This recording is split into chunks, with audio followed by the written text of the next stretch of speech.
Apa masalahnya? Kami akan memberimu pelajaran. Jangan satu langkah lagi, Pak. Saya tidak segan tembak kalau Bapak masih merasa kebal hukum. Kau hina harga diriku, kau permalukan seragamu sendiri. Dia hanya ingin menegakkan hukum dengan tenang. Tapi mereka salah pilih korban. Dalam terik kemacetan Jakarta, Fatmawati dihentikan 2 oknum polisi yang meminta suap. Mereka menghina, menyiram air kotor, tak tahu bahwa Fatma adalah intel resmi. Dengan satu gerakan tenang, ia mengeluarkan pistol dan identitas. Kamera warga merekam. 2 polisi ditangkap, Fatma kembali bertugas dalam diam. Tapi bagi publik, dia jadi simbol perlawanan. Sebelum kita lanjut, izinkan saya menyapa lebih dekat. Walau hanya lewat layar, saya ingin tahu teman-teman menonton dari kota mana, dan sekarang jam berapa di sana? Tulis di kolom komentar, ya. Setiap komentar dari kalian membuat saya merasa tidak sendirian di perjalanan ini. Kalau kamu setuju rakyat berhak lawan ketidakadilan, tekan 1. Kalau tidak, tekan 0 semua suara penting. Jangan lupa like, bagikan, dan subscribe untuk kisah inspiratif lainnya. Matahari siang itu menggantung tepat di atas kepala, seolah tak sudi memberi bayangan. Udara panas mengalir pelan lewat jendela-jendela kendaraan yang tak bergerak di jalanan padat kota Jatiraya. Klakson terdengar bersahut-sahutan, bukan untuk meminta jalan, tapi seolah jadi nyanyian putus asa dari para pengendara yang kelelahan menunggu. Di tengah deretan mobil yang mengular itu, sebuah mobil sport berwarna kuning mengilap melaju pelan, berbeda dari kendaraan lain di sekitarnya yang sudah pasrah pada kemacetan. Di balik kemudi, seorang perempuan muda dengan rambut panjang berwarna biru laut tampak tenang tapi awas. Namanya Raras Ayu Prameswari. Raras mengenakan kacamata hitam besar yang menutupi sebagian wajahnya dan kaos tipis warna krem yang melekat di tubuh rampingnya karena keringat. Mobilnya ber-AC, tapi tetap saja hawa panas menembus ke dalam. Tangannya yang kiri menggenggam setir, sementara tangan kanan sesekali menyeka pelipis yang berkeringat dengan sapu tangan kecil. Di radio mobil, suara penyiar membacakan berita lalu lintas. Kemacetan masih terjadi di sepanjang Jalan Kertanegara hingga perempatan Cempaka. Hati-hati razia dadakan di sekitar simpang pasar. Raras memutar knop volume pelan, lalu membiarkan pikirannya bekerja sendiri. Ia bukan pengemudi biasa. Di balik penampilan santainya, Raras adalah seorang agen intelijen sipil dari Satuan Pengawasan Internal. Saat ini, ia tengah melakukan pengamatan di wilayah yang disebut rawan pungli, tepatnya di wilayah sektor Kertanegara Selatan. Tugasnya bukan menangkap, bukan menantang, tapi mencatat, merekam, dan bila perlu membuka topeng. Sejak pagi, dia sudah berputar 3 kali melewati kawasan yang sama. Tapi tetap saja ada perasaan tak nyaman setiap kali melewati jalur ini. Ia tahu betul reputasi Jalan Kertanegara. Jalanan ini bukan hanya terkenal karena macetnya, tapi juga karena oknum aparat yang kerap menghentikan kendaraan tanpa alasan jelas, lalu meminta damai tanpa surat resmi. Semua orang tahu, tapi sedikit yang berani melawan. Saat mobilnya mendekati pertigaan pasar, Raras memperhatikan 2 sosok berseragam berdiri santai di bawah pohon trembesi. Salah satunya menyender di tiang rambu, dengan rokok menyala di tangan kiri dan botol air mineral kosong di tangan kanan. Satunya lagi berdiri dengan tangan di pinggang, memandang jalanan dengan mata yang tampak lelah tapi tajam. Seolah menanti mangsa yang pas, Raras menarik napas pelan. Darto dan Yoga, gumamnya dalam hati. Kedua nama itu sudah lama masuk daftar pantauan. Bribka Darto Kusnadi senior, kasar, sering main ancam. Bribka Yoga Pranoto lebih muda, licik, suka menyindir. Keduanya sudah disebut dalam lebih dari 3 laporan masyarakat, tapi bukti selalu hilang dalam asap dan uang. Raras tidak punya rencana bertatap langsung hari ini. Tapi takdir, seperti biasa, punya caranya sendiri. Saat ia hampir melewati kedua polisi itu, tangan kanan Bribka Darto terangkat. Gerakannya santai, tapi tak terbantahkan. Raras terpaksa menginjak rem perlahan dan menepi. Ia mematikan radio, mengecilkan AC, dan menurunkan kaca jendela sebelah kanan secukupnya. Detik berikutnya, kepala Bribka Darto sudah menyembul di celah kaca. Matanya menilai isi dalam mobil dengan tajam. "Siang, Mbak, surat-suratnya ya," katanya tanpa senyum, tanpa basa-basi. Raras mengangguk kecil, mengambil dompet dari dashboard, dan menyerahkan SIM serta STNK-nya. Tak ada yang salah dengan dokumennya. Tidak ada pelanggaran. Lampu sen nyala, sabuk terpasang, kecepatan sesuai. Tapi Raras tahu, ini bukan soal kesalahan, ini soal peluang. Bribka Darto menerima surat-surat itu dan berjalan menjauh, berbicara sebentar dengan Bribka Yoga yang kini ikut mendekat. Raras menunggu, tangannya tetap di atas setir. Ia tidak menunjukkan kegelisahan, tapi matanya tak lepas dari kaca spion, mengamati gerak-gerik kedua aparat itu. Mereka bicara pelan, kadang sambil melirik ke arah mobil Raras. Yoga bahkan sempat menunjuk-nunjuk ban mobil, entah mencoba membuat narasi atau sekadar gaya. Beberapa menit kemudian, Bribka Yoga yang maju, senyumannya tipis, tapi matanya sinis. Begini ya Mbak, sebenarnya ini pelanggaran ringan. Tapi karena lokasinya rawan, kita selesaikan di sini saja ya. Daripada ke kantor, buang waktu, ribet. Raras menoleh perlahan, menatap mata Yoga tanpa berkedip. Kalau memang ada pelanggaran, saya ikut ke kantor, katanya tenang. Tidak tinggi, tidak rendah, hanya tegas. Ekspresi Yoga berubah. Ia menarik napas, lalu tertawa kecil. Aduh, jangan kaku Mbak, kan bisa selesai baik-baik, 3 juta aja. Langsung beres. Suaranya seperti mengajak belanja, bukan memeras. Beberapa pengendara di belakang sudah mulai melongok. Ada yang pura-pura main HP, ada yang betulan merekam. Tapi Bribka Darto dan Yoga tampaknya tidak peduli. Mereka terlalu terbiasa dengan peran mereka sebagai penentu nasib di pinggir jalan. Raras diam. Ia tak membuka dompet, tak menunjukkan reaksi, dan justru itulah yang membuat suasana makin tegang. Saat Darto kembali dan melihat ekspresi datar Raras, ia menyipitkan mata. Mbak jangan sok. Mobil mahal belum tentu isinya orang penting. Raras hanya menghela napas. Tak perlu dijawab. Tapi dalam hatinya, ia tahu satu hal. Hari ini mungkin akan berbeda. Dan di tengah teriknya matahari jati raya, sesuatu perlahan mulai bergerak. Bukan dari jalanan, tapi dari dalam dirinya. Ia hanya perlu waktu yang tepat. Keringat mulai merembes di belakang leher Raras Ayu Prameswari. Bukan karena takut, tapi karena sabar yang sedang dia ukur. Jalanan tetap macet, klakson sesekali menyela, tapi di sekitar mobil kuning itu, waktu seolah melambat. Bribka Darto berdiri di sisi kiri kendaraan, tangan menyentuh bagian atas jendela seolah berusaha menegaskan dominasinya. Di seberangnya, Bribka Yoga mulai kehilangan senyumnya. Raras masih belum juga menanggapi permintaan damai mereka. Tak membuka dompet, tak mengeluarkan satu kata pun. Aduh, Mbak ini keras kepala banget ya, kata Darto akhirnya, nadanya mulai meninggi. Mau kita bantuin? Malah sok idealis. Jalanan tuh bukan tempat buat main aturan. Raras menoleh sebentar. Wajahnya tetap datar, tapi mata itu tajam. Terlalu tajam untuk ukuran perempuan muda biasa. Namun kedua aparat itu terlalu yakin pada peran mereka, terlalu sering berhasil membuat pengendara menyerah dalam 5 menit pertama. Kalau ibu maunya ribet, ya silakan, gumam Yoga sambil melirik Darto. Tapi jangan salahin kita kalau kendaraan ibu nanti kena masalah. Ancaman terselubung, sudah terlalu biasa. Tapi tetap saja menjijikkan. Raras menghela napas dan kembali menatap ke depan.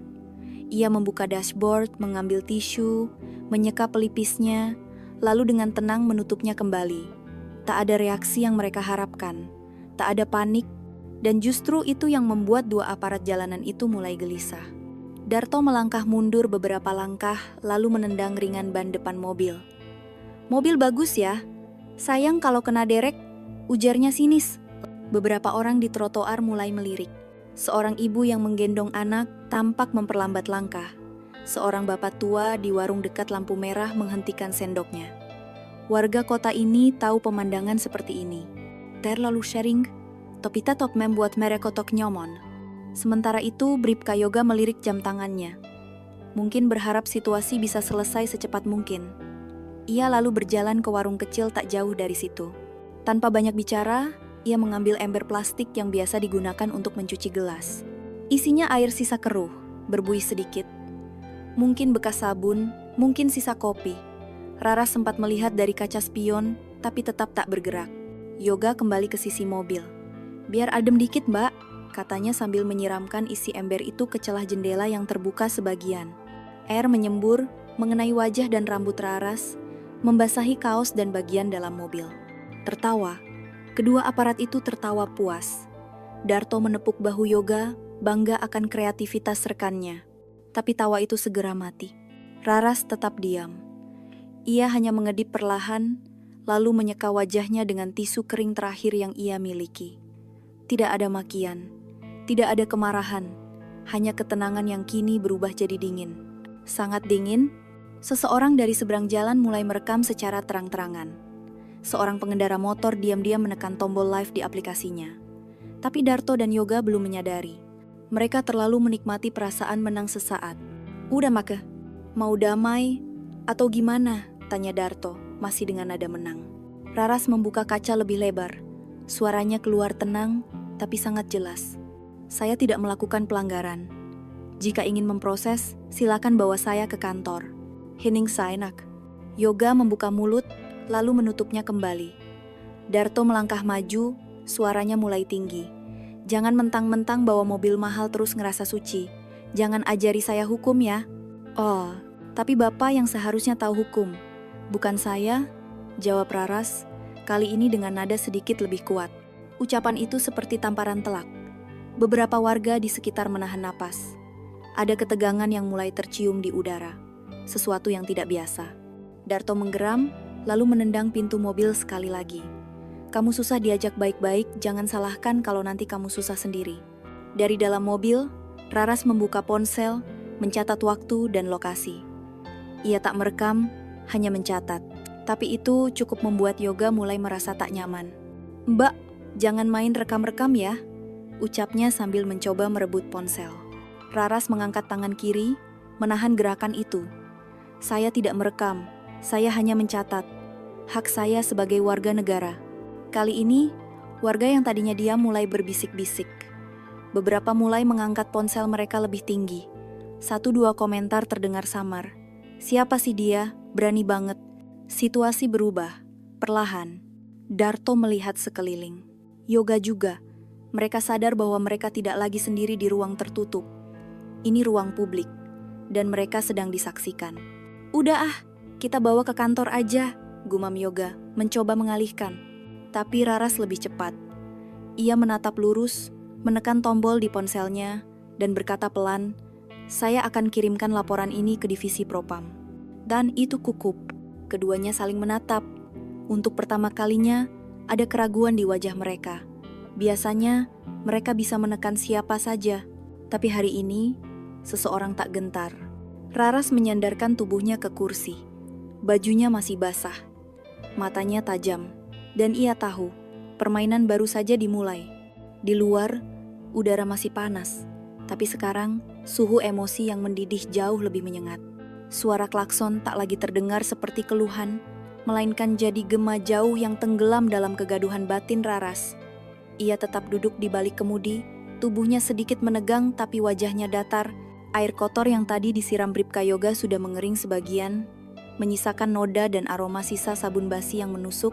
Tapi bukan itu yang membuat suasana makin panas, melainkan tatapan penuh ego dari 2 aparat berseragam yang kini mulai kehilangan kendali. Bribka Darto terlihat semakin kesal.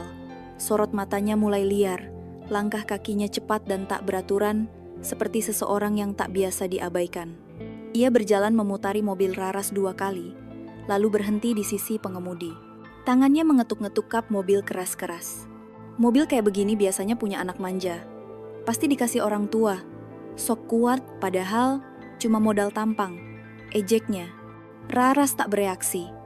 Tapi di dadanya, ada sesuatu yang mulai bergetar. Bukan takut, tapi marah. Marah yang terbungkus rapi dalam selimut latihan bertahun-tahun. Yoga, yang sebelumnya hanya mengikuti, kini mulai berani lebih frontal. Ia menyender ke pintu penumpang depan, membuka jendela sedikit lebih lebar dengan tangannya, dan menyusupkan tubuh bagian atas ke dalam. Mbak," bisiknya dengan nada rendah tapi menyebalkan. "Serius nih mau ribut? Bisa viral loh. Tapi bukan bak yang untung. Nanti yang malu siapa?" Wajah Raras tetap datar, tapi tangannya kini memegang ponsel.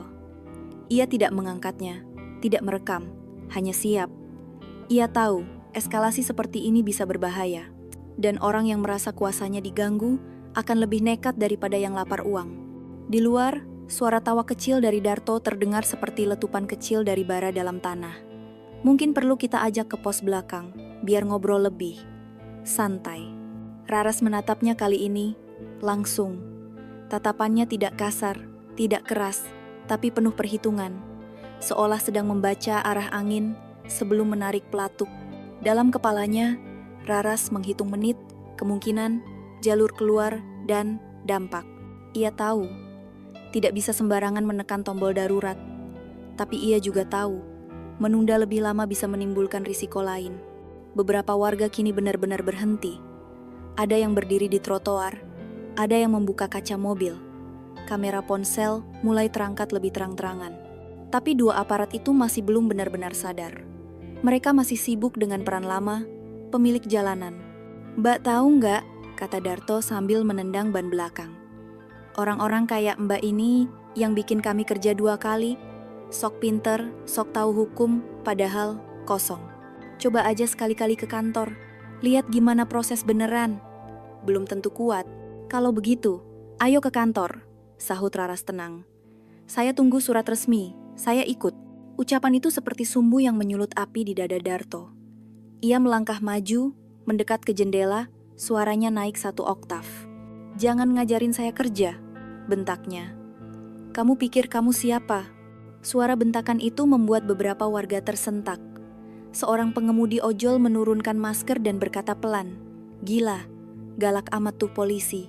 Yang lain merekam tanpa suara, wajahnya serius. Beberapa mulai mengunggah ke grup WhatsApp komunitas lokal. Yoga yang berdiri di sisi kanan tiba-tiba mencabut STNK dari saku rompinya dan mengangkat tinggi-tinggi.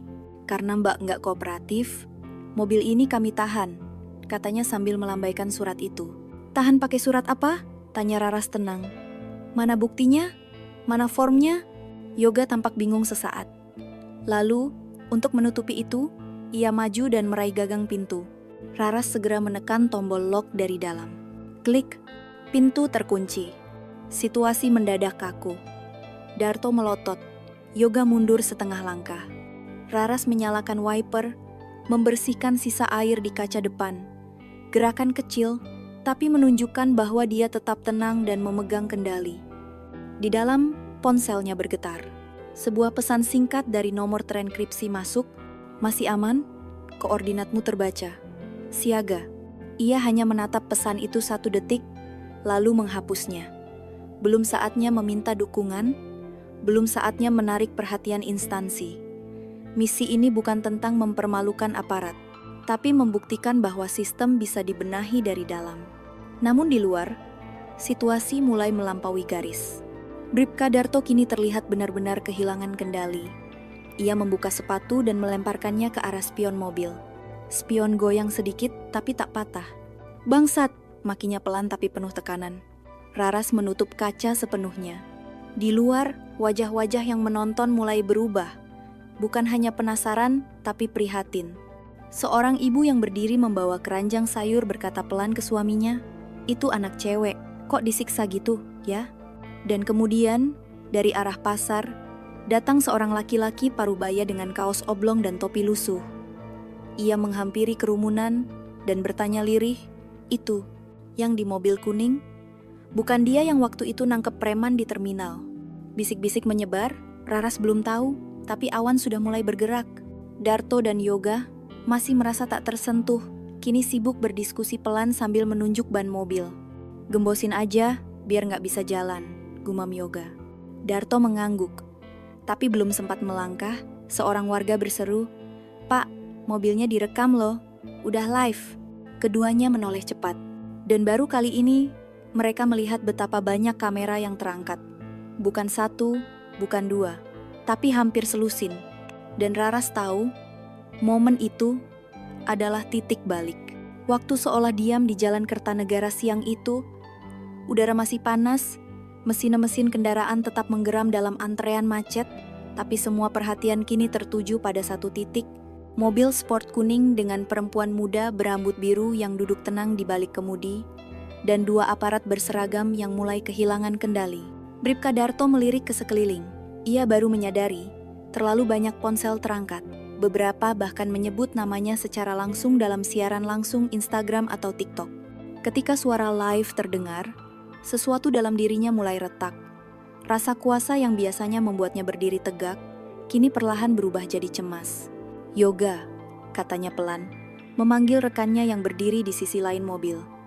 "Kita disorot." Yoga menoleh cepat. Ia melihat ponsel, wajah-wajah penuh tanya. Bahkan seseorang dari komunitas warga mengenakan rompi RW sedang mendekat dari kejauhan. Raras, di dalam mobil, membuka kaca sedikit. Ia tak berkata apa-apa, tapi tatapannya kini jelas bukan lagi tatapan warga biasa. Ada ketegasan, kedalaman, dan niat. Darto masih mencoba menahan situasi.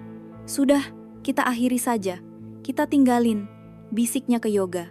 Tapi sebelum mereka sempat bergerak, dari sisi kiri mobil, suara parau seseorang memecah ketegangan. "Itu dia. Saya ingat sekarang, dia yang nangkep preman di terminal Grogol bulan lalu. Intel cewek, itu." Semua mata berpaling ke sumber suara pria bertopi lusuh yang berdiri di trotoar. Warga mulai berbisik, lebih ramai dari sebelumnya. Sebagian langsung merekam wajah Raras, sebagian menulis komentar langsung ke media sosial. Raras tetap diam. Tapi dalam benaknya, waktu sudah cukup, ia tahu batas sabar sudah dilewati, dan diam tidak lagi cukup untuk menunjukkan perbedaan antara pengendalian dan ketakutan. Dengan gerakan perlahan, ia membuka dashboard bagian bawah, mengambil sebuah dompet kecil dari bahan kulit gelap.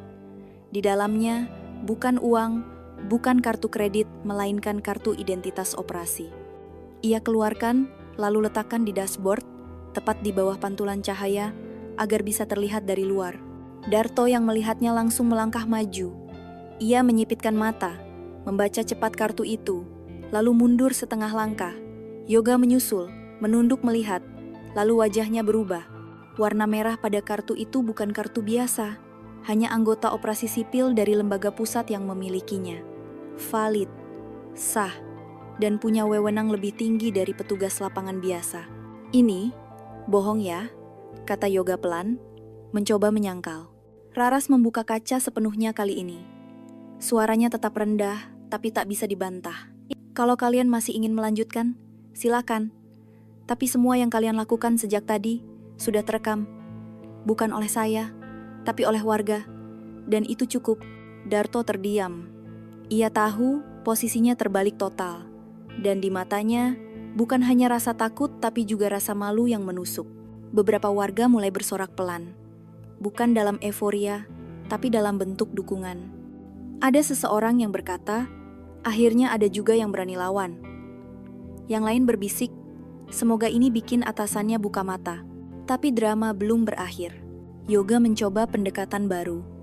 "Mbak, kita sebenarnya nggak bermaksud jahat. Tadi cuma salah paham aja. Boleh kita ngobrol baik-baik?" Raras menatapnya lama, lalu berkata, "Baik, mari bicara baik-baik." Ia membuka pintu mobil dan keluar. Rambut birunya basah sebagian, kaosnya masih menyerap air bekas siraman tadi, tapi langkahnya ringan. Tidak ada rasa ragu, tak ada dendam, tapi sangat jelas. Ini bukan korban yang bisa ditekan. Ia berdiri di depan Darto, sejajar, tidak mundur sedikit pun. "Kalau saya bukan siapa-siapa, apakah kalian akan minta maaf seperti ini?" tanyanya. Keduanya diam. "Berapa banyak warga yang sudah kalian perlakukan seperti tadi?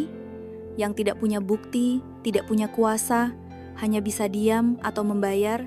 Darto menunduk. Bibirnya bergerak pelan, tapi tak ada kata keluar. "Kalau kalian ingin bicara baik-baik, saya bersedia.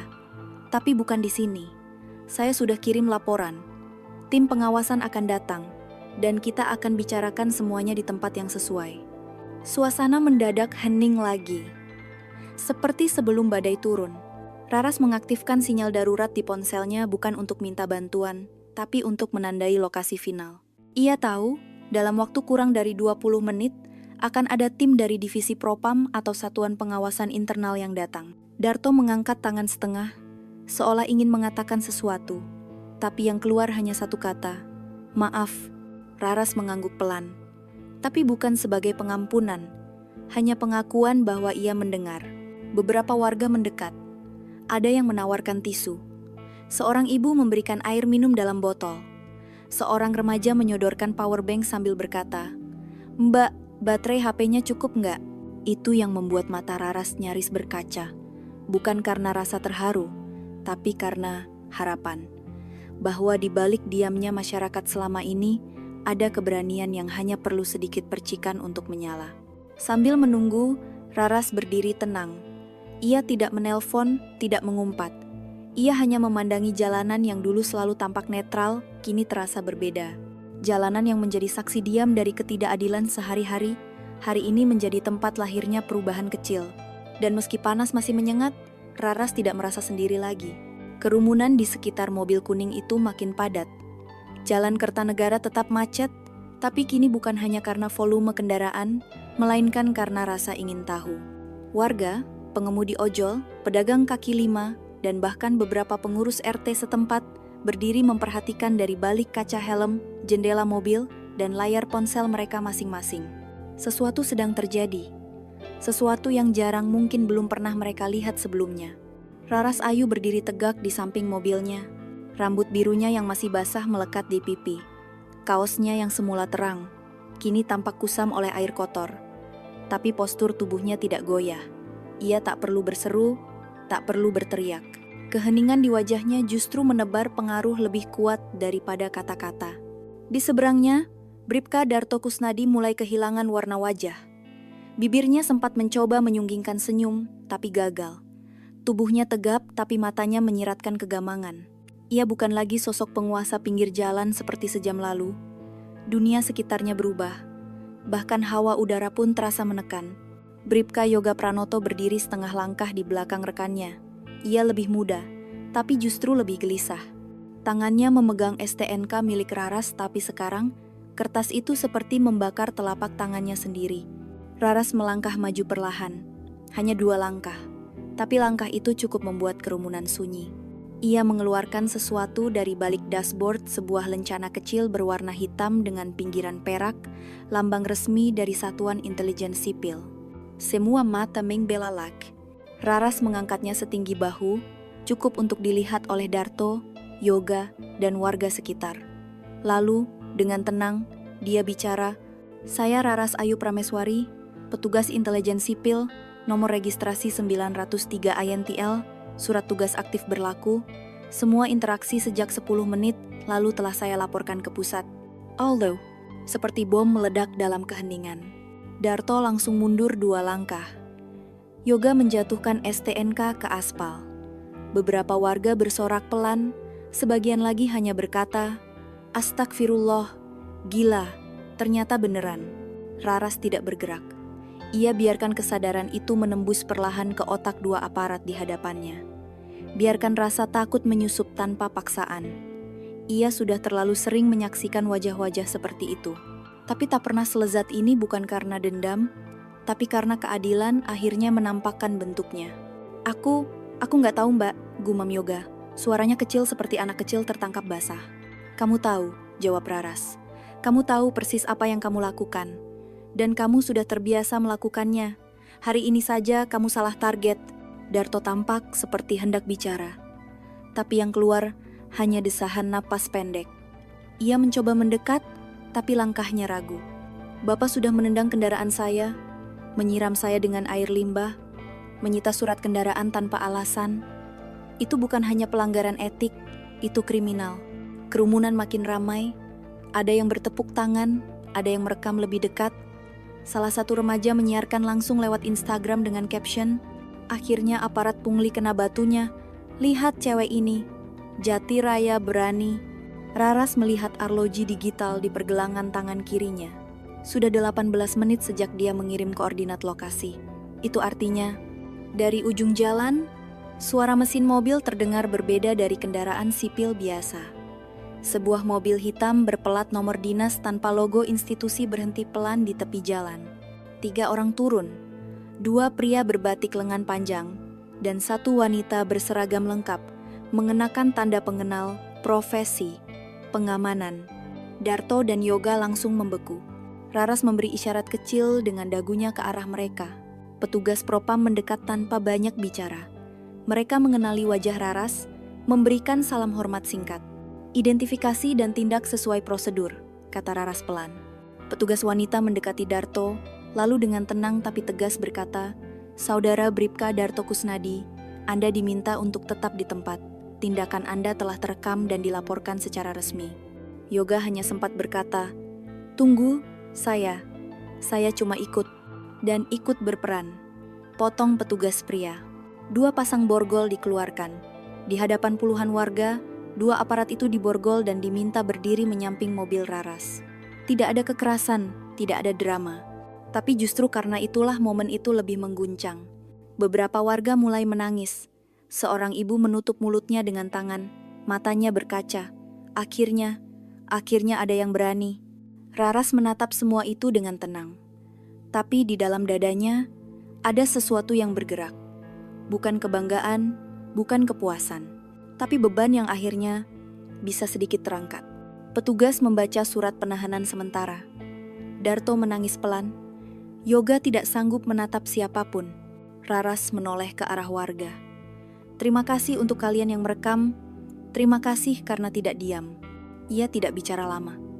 Tidak memberikan pidato, tidak butuh tepuk tangan. Ia hanya mengambil STNK-nya dari tanah, membersihkannya perlahan dengan ujung bajunya, lalu masuk kembali ke dalam mobil kuning itu. Sebelum menutup pintu, ia berkata pada petugas propam, "Saya akan lapor lanjutan ke posko operasi. Tolong pastikan dokumentasi publik masuk sebagai bukti pendukung." Mereka mengangguk. Mesin mobil menyala. Dan dalam iringan bisik-bisik warga, live streaming yang terus mengalir, dan mata-mata yang menyimpan harapan baru, Raras Ayu melajukan kendaraannya, perlahan meninggalkan lokasi.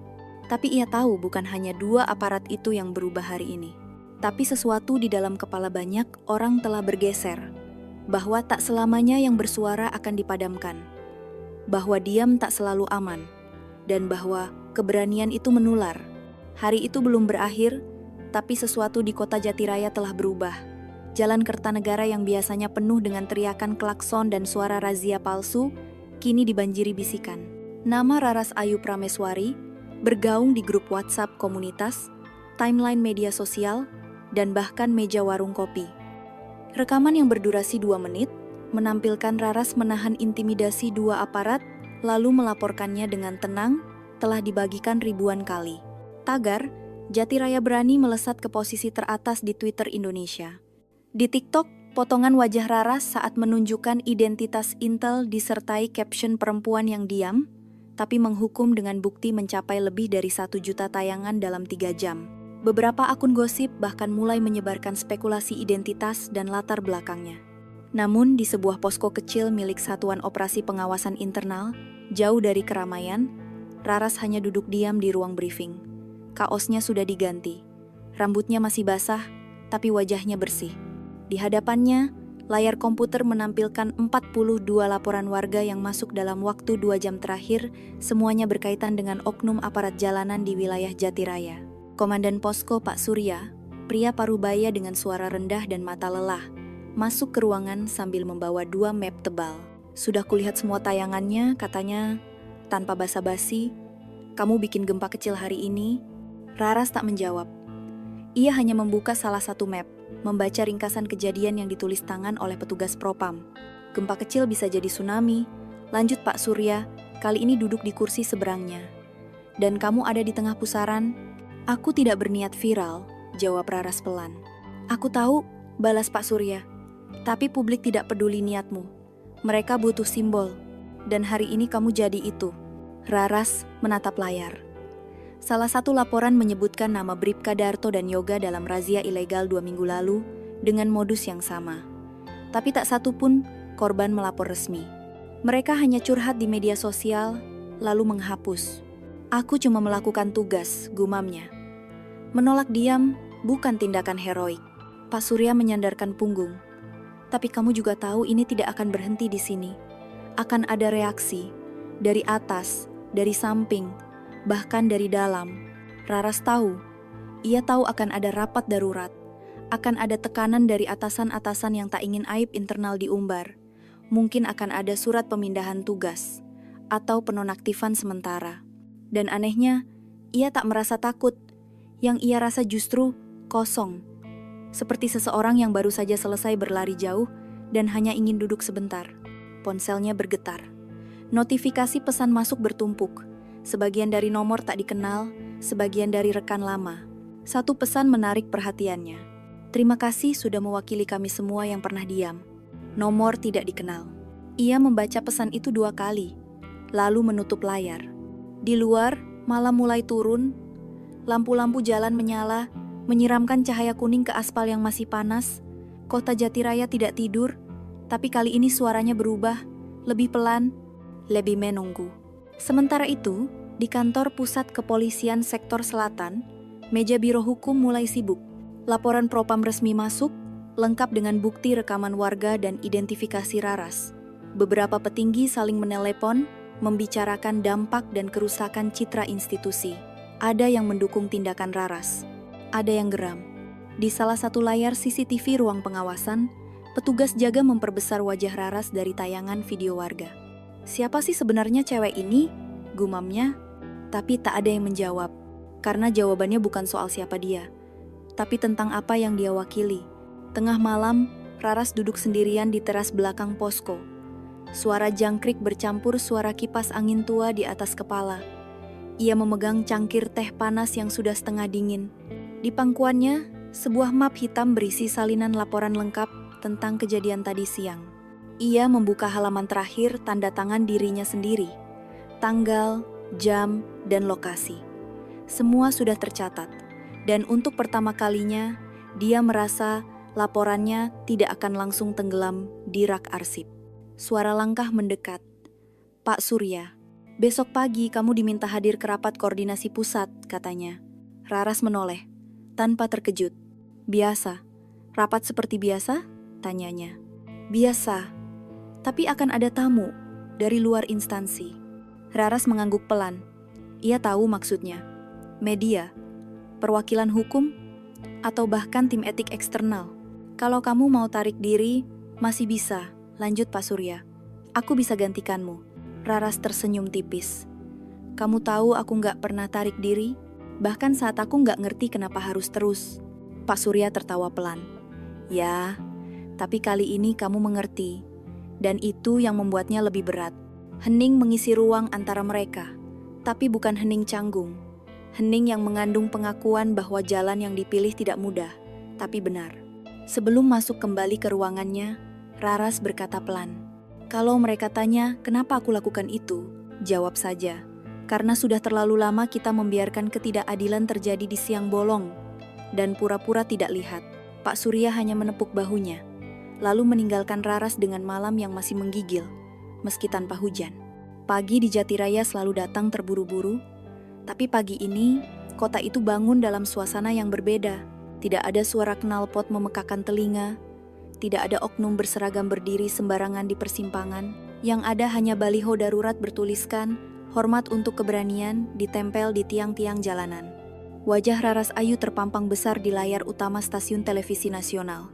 Bukan dengan latar sensasional, bukan juga dengan narasi pahlawan. Tapi dengan kata sederhana, perempuan yang tidak tunduk. Di rumah-rumah warga, para ibu menyeduh teh sambil membicarakan kejadian itu. Di warung-warung kopi, para pria parubaya menggeleng-geleng sambil menyeka bibir dengan tisu. Di media sosial, akun-akun aktivis perempuan dan komunitas anti korupsi serentak mengangkat cerita itu sebagai momentum. Namun di dalam ruang rapat gedung koordinasi pengawasan internal, suasananya jauh dari tenang. Raras duduk di ujung meja. Di depannya, 3 pejabat dari pusat duduk kaku. Salah satunya seorang wanita berumur 50-an dengan pin berbentuk burung Garuda di kerah bajunya, membuka rapat dengan nada dingin. Saudari Raras Ayu, terima kasih atas kehadirannya. Sebelum kita melangkah lebih jauh, perlu kami tegaskan bahwa apa yang Anda lakukan, meskipun didasari niat baik, telah menimbulkan kegaduhan. Raras menatap lurus. Ia tidak menyela. Kami harus menilai ini secara proporsional. Anda telah melanggar protokol keterlibatan lapangan. Penggunaan identitas dan senjata harus atas izin langsung. Dan yang paling krusial, Anda telah membuka identitas kepada publik. Iya. Salah satu pejabat lain menambahkan, publik sekarang tahu bahwa kita memiliki unit intel perempuan yang aktif. Itu mengganggu keseimbangan kerja kami. Raras menarik napas pelan, lalu menjawab dengan suara datar. Yang saya ganggu adalah keseimbangan ketakutan, bukan keseimbangan kerja. Ruangan hening.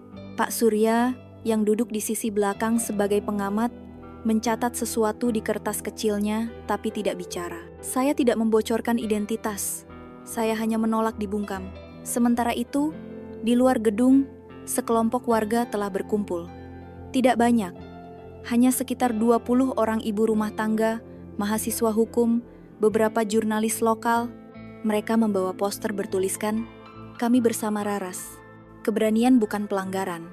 Jangan bungkam kebenaran." Mereka tidak berteriak, tidak memblokir jalan, hanya berdiri diam dengan tatapan penuh makna, seolah menyampaikan bahwa diam pun bisa menjadi bentuk perlawanan jika diam itu ditujukan ke tempat yang tepat. Di antara kerumunan, Intan, seorang reporter muda dari kanal berita investigasi Suara Rakyat, menyalakan kamera kecilnya. Dia tahu hari ini bukan soal menyampaikan berita cepat. Ini soal merekam sejarah saat ia sedang ditulis. Setelah hampir 2 jam rapat, keputusan belum diambil. Raras diminta istirahat sementara, istilah lunak dari nonaktif sementara waktu. Ia tidak melawan. Ia tahu, bahkan badai pun tidak datang tanpa membawa angin perubahan. Namun yang ia tidak tahu adalah bahwa perubahan itu telah dimulai bukan di ruang rapat, tapi di rumah-rumah warga, di ruang kelas, di acara pengajian, di warung nasi uduk. Nama Raras Ayu mulai disebut sebagai contoh. Bukan sebagai sosok luar biasa, tapi sebagai cerminan dari apa yang seharusnya dilakukan setiap orang ketika menghadapi ketidakadilan. Di sebuah kampus hukum swasta, dosen menampilkan video kejadian di layar proyektor dan bertanya, "Jika kalian berada di posisi Raras, apa yang akan kalian lakukan? Dan kenapa masyarakat perlu seseorang seperti dia?" Seorang mahasiswi di barisan depan menjawab, "Karena kalau semua diam, sistem tidak pernah merasa perlu berubah." Malam itu, Raras kembali ke rumah dinasnya yang sederhana di pinggiran kota. Di teras, sudah ada seseorang menunggu. Rino, adik laki-lakinya yang bekerja sebagai guru SD di kampung halaman, berdiri dengan jaket lusuh dan mata lelah. "Aku lihat videomu," katanya pelan. Raras mengangguk. "Kamu jauh-jauh ke sini cuma mau ngomel?" Rino tersenyum. "Enggak, aku cuma pengen bilang, aku bangga. Bapak pasti juga bangga, walau beliau nggak ngerti Twitter." Mereka tertawa kecil. Raras lalu menepuk kursi kosong di sebelahnya. Rino duduk, dan selama beberapa menit, mereka hanya memandangi langit malam. "Aku sering mikir," kata Rino, "kenapa kita harus jadi yang pertama berdiri, padahal tahu bakalan digeser, dibungkam, atau dikorbankan?" Raras menatap gelas teh di tangannya. "Karena kalau bukan kita, siapa lagi?" Jawaban itu sederhana, tapi cukup untuk membuat Rino mengangguk dan memejamkan mata sebentar. Tidak ada lagi perdebatan. Esok harinya, keputusan nonaktif Raras sudah resmi. Ia diminta tidak terlibat langsung dalam pengawasan lapangan selama 3 bulan sambil menunggu evaluasi etika dari tim pusat. Namun yang mengejutkan, bukan kemunduran, justru gelombang dukungan yang mengalir. Beberapa aktivis perempuan menghubungi Raras, mengajak diskusi. 2 universitas menawarkan undangan menjadi pembicara tamu. Sebuah LSM bahkan menyarankan agar ia membuat pelatihan kecil untuk perempuan pengemudi tentang cara menghadapi razia ilegal. Raras belum memberi jawaban. Ia hanya menulis 1 kalimat di buku catatan kecilnya. Keberanian adalah langkah pertama, tapi perubahan butuh lebih dari itu. Sementara itu, 2 mantan aparat yang ditindak Bribka Yoga dan Bribka Darto mulai menjalani proses hukum internal. Tidak seperti biasanya, kali ini prosesnya transparan. Nama mereka masuk berita. Pengacara mereka mencoba membela, tapi terlalu banyak video dan kesaksian untuk bisa dibantah. Dan di tengah semua itu, seseorang dari pusat mulai menelpon Raras diam-diam. Menawarkan jalur kompromi, jabatan baru di kantor pusat, atau mutasi ke tempat yang lebih aman. Raras menolak halus. Ia tahu, ini belum selesai. Hujan pertama turun di bulan itu, mengguyur kota kecil Jatiraya dengan bau tanah yang mengingatkan Raras pada masa kecilnya. Sudah 2 minggu sejak status nonaktifnya diumumkan secara resmi. Dan sejak itu, banyak hal terjadi tapi tidak semuanya ia ikuti. Bukan karena ia tak peduli, justru karena ia tahu Perubahan tidak harus dipantau setiap detik. Ia hanya perlu dijaga arah dan tujuannya. Di atas meja kayu di ruang tamu, tumpukan surat undangan, permintaan wawancara, dan proposal kerja sama menumpuk. Beberapa dari universitas, beberapa dari komunitas warga, bahkan ada dari stasiun televisi nasional. Raras menyentuh salah satu surat dengan ujung jari, lalu meletakkannya kembali. Bukan waktunya bicara. Belum, ia lebih memilih berjalan ke jendela, menyibak tirai tipis, dan memperhatikan halaman depan tempat bunga melati yang ia tanam 2 tahun lalu mulai berbunga perlahan. Di luar sana, kejadian yang pernah mengguncang kota kecil itu kini menjadi bahan studi kasus. Di ruang kuliah hukum dan seminar organisasi sosial, nama kasus Jatiraya mulai digunakan sebagai istilah baru untuk menggambarkan momen ketika hukum jalanan bertemu dengan suara hati rakyat. Beberapa minggu lalu, seorang guru SMA di kota Solo membuat lembar soal pilihan ganda yang menyisipkan satu pertanyaan unik, apa yang harus dilakukan seorang warga ketika dihadapkan pada penyalahgunaan wewenang oleh aparat, jika ia memiliki bukti kuat namun sistem tampak tutup mata? Salah satu murid menjawab dengan kalimat yang kemudian viral, "Lakukan seperti Bu Raras. Jangan menantang dengan amarah, tapi hadapi dengan keberanian yang tahu kapan harus bicara dan kapan harus diam." Namun di balik semua keramaian itu, Raras memilih menepi. Ia tidak ingin menjadi tokoh utama dari cerita yang terlalu besar. Ia hanya ingin tetap hidup seperti biasa. Suatu sore, ia mendapat pesan pendek dari Ibu Dini, seorang pengasuh rumah aman untuk korban kekerasan rumah tangga di Semarang. "Bu Raras, saya baca berita tentang Ibu. Bolehkah kami undang Ibu untuk sharing dengan anak-anak perempuan di sini? Mereka butuh cerita dari orang nyata. Tidak ada protokol, tidak ada kamera, hanya kepercayaan yang datang dari kesederhanaan." Dan Raras menjawab, "Saya datang, tapi jangan panggil saya Ibu, cukup Raras saja." Perjalanan ke Semarang ia tempuh sendiri, mengendarai mobil tua miliknya, tanpa pengawal, tanpa rombongan. Di tengah jalan, di sebuah lampu merah yang macet, seorang petugas polisi berdiri. Ia melambai, meminta kendaraan menepi untuk pemeriksaan rutin. Raras sempat menegang, tapi petugas itu hanya tersenyum dan berkata sopan, "Selamat sore Bu, mohon maaf, hanya cek biasa. Bisa lihat SIM dan STNK-nya?" Ia mengangguk, menyerahkan dokumen. Petugas memeriksa, lalu mengembalikan dengan hormat. "Terima kasih Bu, hati-hati di jalan." Raras menarik napas lega, bukan karena ia takut, tapi karena ia melihat ada pergeseran kecil dan pergeseran kecil itulah yang membangun perubahan besar. Di rumah aman Semarang, anak-anak perempuan usia belasan menyambutnya dengan malu-malu. Mereka duduk melingkar di lantai, mendengarkan ketika Raras mulai bercerita bukan tentang senjata, bukan tentang video viral, tapi tentang rasa takut.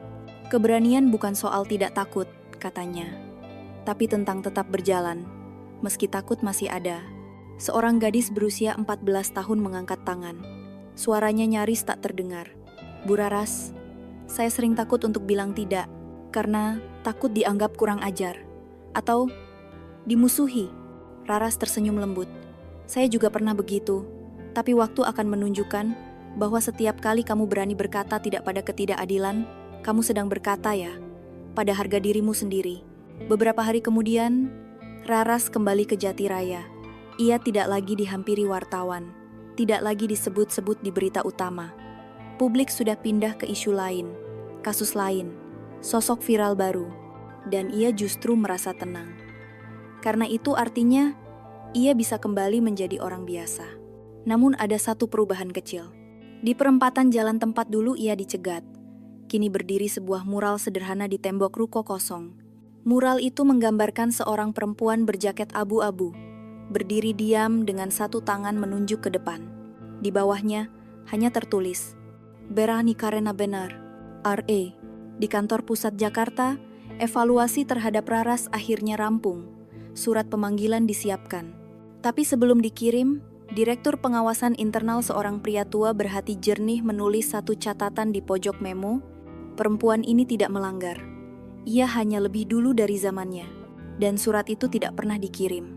Beberapa tahun kemudian, seseorang menuliskan buku kecil berjudul "Keberanian Jalanan", catatan dari pinggir kekuasaan, ditulis oleh Raras Ayu, bukan sebagai memoir, tapi sebagai panduan kecil untuk siapapun yang merasa lelah melawan sistem. Di halaman pembuka, hanya ada satu kalimat, jangan takut menjadi kecil. Jika yang kamu hadapi adalah sesuatu yang besar. Di tengah hujan kecil yang membasahi jalanan Jatiraya, seorang perempuan biasa menutup jendela rumahnya dan duduk diam mendengarkan radio tua. Tak ada sorotan kamera, tak ada tepuk tangan, hanya keheningan yang hangat seperti pelukan dari masa lalu. Tapi dari keheningan itulah perubahan dimulai. Kisah ini bukan tentang pahlawan yang sempurna, tapi tentang manusia biasa yang cukup berani untuk tidak berpaling ketika ketidakadilan berdiri di hadapannya. Bahwa di negeri ini, suara kecil sekalipun jika jujur dan tak gentar dapat mengguncang tembok kekuasaan. Karena pada akhirnya, sistem tidak akan pernah berubah jika kita semua memilih diam. Kalau Anda pernah merasa sendirian dalam menghadapi ketidakadilan, ketahuilah keberanian itu menular dan satu tindakan jujur bisa menjadi api kecil yang menghangatkan banyak hati. Jika cerita ini menyentuh hati Anda, tekan angka 1, jika tidak, tekan 0.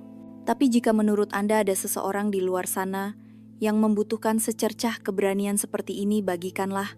Siapa tahu, percikan kecil dari kisah ini bisa menjadi penerang bagi langkah mereka berikutnya.